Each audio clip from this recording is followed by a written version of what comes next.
वाहे गुरु गुरु नानक साहिब।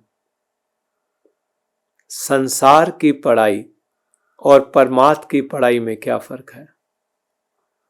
संसार की पढ़ाई के लिए आप स्कूल में एडमिशन लेते हैं, नर्सरी क्लास में, और 12वीं तक पढ़ते हैं, और फिर कॉलेज की पढ़ाई करते हैं।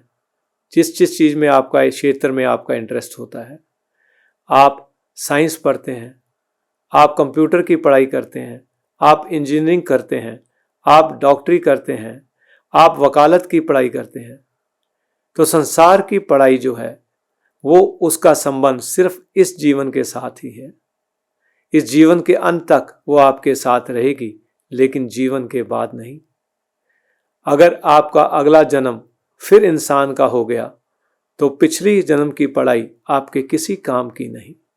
आपको दोबारा स्कूल में एडमिशन लेकर दोबारा कॉलेज जाना पड़ेगा और पढ़ना पड़ेगा।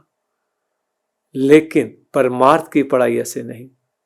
परमार्थ की पढ़ाई में, भक्ति की बंदगी की लाइन में, अगर आप भक्ति करते करते अपने जीवन के अंत तक आप 8वीं कक्षा भक्ति की पहुंच गए, तो अगले जन्म में आप 8वीं कक्षा जो है उसी से ही पढ़ाई शुरू करेंगे।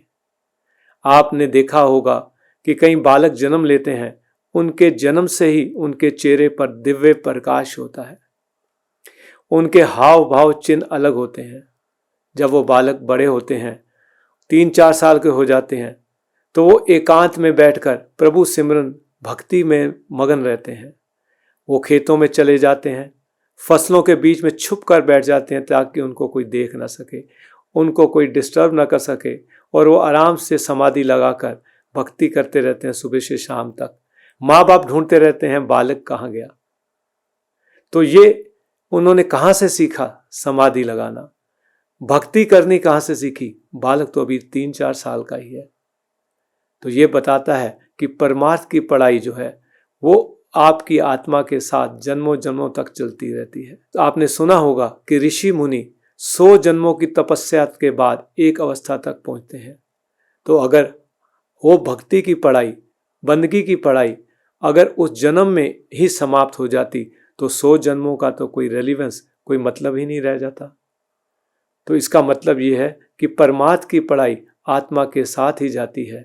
संसार की पढ़ाई इस जीवन के अंत के बाद यहीं रह जाती है, वो आपके साथ नहीं जाती। यही फर्क है परमार्थ की पढ़ाई और संसार की पढ़ाई में।